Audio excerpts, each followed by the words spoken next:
2000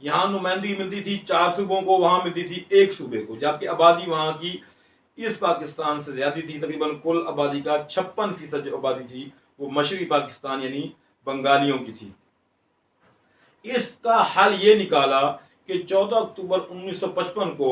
پاکستان، مغربی پاکستان کے جو 4 صوبے تھے ان کو بھی ایک صوبہ بنا دیا گیا، جس کا نام رکھا گیا صوبہ مغربی پاکستان۔ اب آئین بنانے میں جو سب سے بڑی رکاوٹ تھی ختم ہو گئی تھی۔ اب پاکستان کے 5 نہیں بلکہ 2 صوبے بن گئے تھے، صوبہ مشرقی پاکستان، صوبہ مغربی پاکستان۔ جب اس معاملے کا حل نکل آیا تو اب آئین سازی پر تھوڑا سا کام شروع ہو گیا، کیونکہ سب سے بڑی جو ان کا مطالبہ تھا مشرقی پاکستان کا کہ ہمیں 1 یونٹ رکھا گیا ہے، وہاں 4 یونٹ ہیں، تو اس لیے اس کو 1 یونٹ کا نام دیا گیا، 1 یونٹ مشرقی پاکستان، 1 یونٹ مغربی پاکستان۔ اب آئین سازی کا کام شروع ہو گیا اور اس پر جو ہے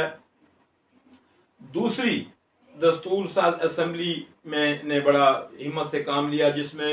چودھری محمد علی جو تھے وزیر اعظم پاکستان، انہوں نے جو ہے دن رات محنت کی اور اس سارے معاملے کو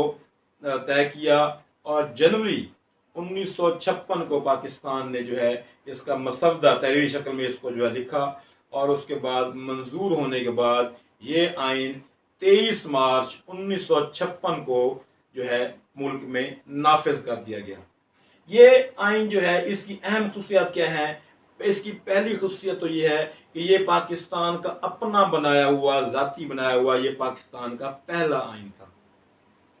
اس سے پہلے پاکستان میں کون سا آئین نافذ تھا ہم پہلے پڑھ چکے ہیں۔ اس سے پہلے پاکستان میں جو انگریزوں کا بنایا ہوا 1935 کا آئین تھا، ایکٹ تھا، اس کو تھوڑی بہت ترمیم کرنے کے بعد پاکستان میں عبوری آئین کے طور پر نافذ کر دیا گیا تھا کہ جب تک پاکستان اپنا آئین نہیں بنا لیتا اس وقت تک پاکستان کا یہی آئین چلے گا۔ تو پاکستان میں جو ہے آخر کار 1956 کو پاکستان کا پہلا آئین بن گیا۔ اس آئین میں پاکستان کا نام اسلامی جمہوریہ پاکستان، یعنی اس میں جمہوریت ہوگی، یعنی لوگ جو ہے منتخب ہو کر آئیں گے اور وہ حکومت کریں گے، اور یہ جمہوریت اسلامی ہوگی، یعنی ہم اس جمہوری نظام کو اسلامی نظر سے آگے چلائیں گے، اسلامی لحاظ سے اس کو چلائیں گے، تو یہ اسلامی جمہوریہ پاکستان اس کا نام رکھا گیا ہمارے پہلے آئین کے اندر۔ اس کے بعد جی پاکستان کو وفاقی پارلیمانی نظام حکومت دیا گیا ہے، جس کے اوپر ایک گورنر جنرل اور نیچے اس کے وزیر اعظم یعنی پارلیمنٹ، یہ پارلیمنٹ نظام پاکستان میں ایک وفاق ہوگا، اور وہ وفاق جو ہے وہ دونوں صوبوں کو کنٹرول کرے گا اور احکامات جاری کرے گا، اور پاکستان میں پارلیمانی نظام حکومت جو ہے پارلیمنٹ ہوگی، اور اس پارلیمنٹ میں جو ہے انتظامی امور کا جو سربراہ ہوگا وہ وزیر اعظم ہوگا، اور ملک کا سربراہ ہوگا وہ گورنر جنرل ہوگا۔ نمبر 4 پہ اس میں آتا ہے اقتدار اعلیٰ کا تصور۔ اس آئین میں جس طرح ہم قرارداد مقاصد میں پڑھ چکے ہیں، اس آئین میں قرارداد مقاصد کو بھی شامل کیا گیا تھا اس کی افتتاحیہ کے اندر، اور اس کے اندر یہ بھی بات شامل کی گئی کہ پوری دنیا کا جو سب سے بڑا اقتدار ہے، اختیار کا جو مالک ہے، وہ صرف اور صرف اللہ تعالیٰ کی ذات ہے۔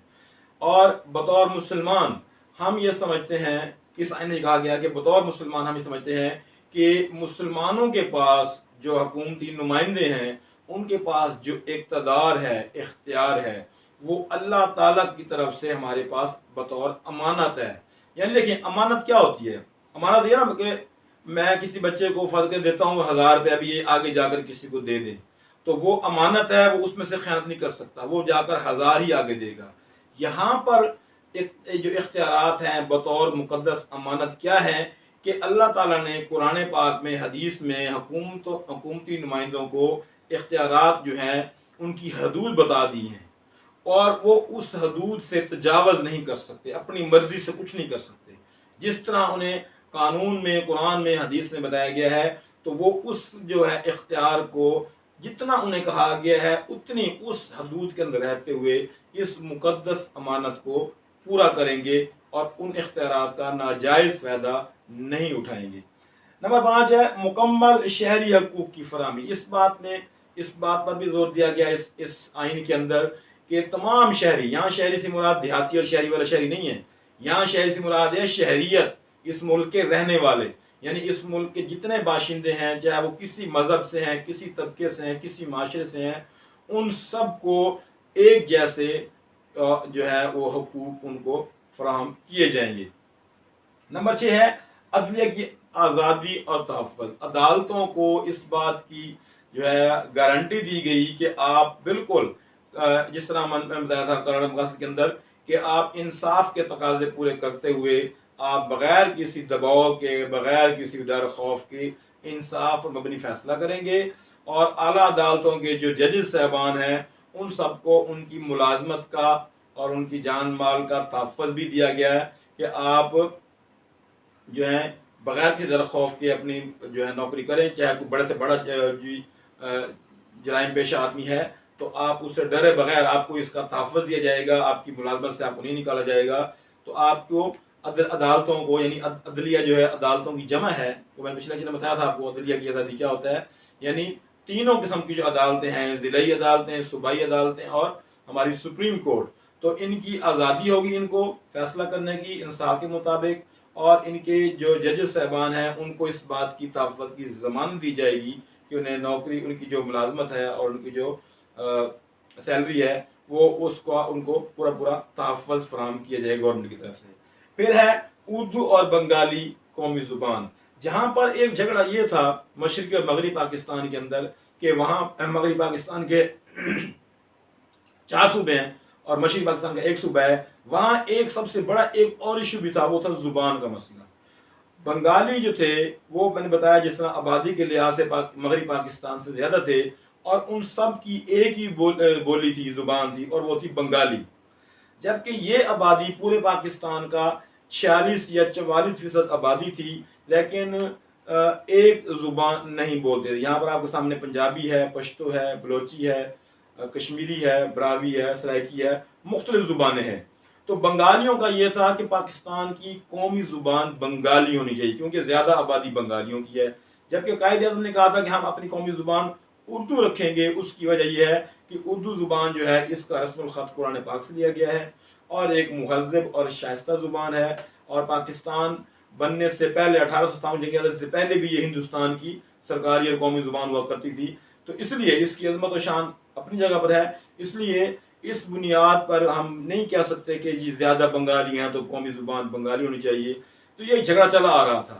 لیکن اس آئین میں بنگالیوں کو اس طرح سے جو ہے خوش کر دیا گیا، ان کا جو ایک مطالبہ تھا پورا کر دیا گیا کہ اب اردو قومی زبان ہے، اردو کے ساتھ ساتھ بنگالی کو بھی قومی زبان کا درجہ دے دیا گیا۔ ہمارے پہلے آئین 1956 کے آئین میں اب یہ بات طے ہو گئی کہ پاکستان کی اب 2 قومی زبانیں ہوں گی، اردو اور بنگالی، تاکہ بنگالیوں کا شکوہ بھی دور ہو جائے۔ تحریری آئین، یہ آئین جو ہے یہ تحریری شکل میں ہے، کتابی شکل میں تھا، اس کی 234 دفعات پر یہ جو آئین مشتمل تھا اور اس کو تحریری شکل میں جو ہے تیار کیا گیا تھا۔ اس کے بعد یہ آئین جو ہے منسوخ ہو گیا۔ یہ انتہائی ایک افسوسناک ہمارے لیے اس وقت کے لیے خبر تھی کہ پاکستان نے 9 سال کی انتھک محنتوں کے بعد پاکستان کا پہلا آئین بنایا تھا، لیکن یہ آئین بمشکل 2 سال اور 7 ماہ چل سکا اور اس کے بعد یہ آئین منسوخ ہو گیا۔ ہم اس کی وجہ جانتے ہیں کہ یہ آئین کیوں منسوخ ہوا، اس کی وجوہات دیکھیں۔ ہوا یہ کہ اتنی مشکل سے یہ آئین تیار ہوا تھا، لیکن ہوا کیا کہ گورنر جنرل کی بار بار جو ہے کابینہ کے اندر اپنی مداخلت، اس کے بعد بیوروکریسی کا کردار، بیوروکریسی نے جو ہے اپنے ذاتی مفادات کو ترجیح دی ملک کے مفادات کے اوپر، پھر سیاست دانوں کی آپس کی چپکلش کہ اتنی تیزی سے میں نے بتایا آپ کو لیاقت علی خان کی وفات کے بعد سے لے کر تقریباً 5-6 وزیر اعظم چینج ہو گئے صرف 5-6 سال کی مدت میں، 51 سے لے کر 58 تک۔ تو سیاست دانوں کی باہمی چپکلش، جھگڑے، اپنی وزارت لینے کے چکر میں انہوں نے ملک کو بالکل ایک سائڈ پہ رکھ دیا، اور وہ سیاست دان جو سارے تھے وہ اس چکر میں لگ گئے، اور خاص طور مسلم لیگ کے جو ارکان تھے وہ تو اپنا حق سمجھتے تھے کہ حکومت کرنے کا اختیار صرف اور صرف مسلم لیگی ارکان کو ہے۔ تو ان کی سیاستدانوں کی آپس کی چپکلش، جھگڑے، گورنر جنرل کی جو ہے بیجا مداخلت، فوج کا اداروں کے اندر جو ہے بیجا مداخلت، تو ان سب چیزوں نے مل کر جو ہے اس آئین کو چلنے نہ دیا، اور بالآخر جو ہے پاکستان میں پہلا مارشل لا یعنی فوجی حکومت نے اپنا جو ہے اس پاکستان میں مارشل لا کا آغاز کیا۔ جنرل فوج کے commander in chief general Ayub Khan نے جو ہے اسمبلیاں توڑ دی اور ملک میں مارشل لا نافذ کر دیا اور 1956 کے آئین کو منسوخ کر دیا۔ تو یہ ہمارا ہے آج کا ٹاپک، پاکستان میں دستور سازی کے مراحل۔ ہم نیکسٹ جو ہے ٹاپک میں آگے جب ایوب خان کا دور آئے گا تو ہم پڑھیں گے پاکستان میں تو ٹوٹل 3 آئین بن چکے ہیں۔ میں نے آپ کو کل بتایا، اگلے پچھلے لیکچر میں بتایا تھا میں نے آپ کو کہ پاکستان میں 3 آئین بن چکے ہیں، یہ پہلا آئین تھا۔ تو مزید ابھی 2 آئین ہم نے آگے پڑھنے ہیں۔ تو ہمارا آج کا ٹاپک ہے، کسی بھی اسٹوڈنٹ کو کسی بات کی اگر کچھ سمجھ نہ آئی ہو تو وہ جو ہے مجھے ڈسکرپشن میں کمنٹ کر سکتے ہیں، میرا واٹس ایپ نمبر دیا ہوا ہے، اس پر مجھ سے رابطہ کر سکتے ہیں، میرا جی میل ایڈریس دیا ہوا ہے اور فیس بک کا لنک بھی دیا ہوا ہے۔ تو تب تک کے لیے اگلے لیکچر کے لیے اللہ حافظ۔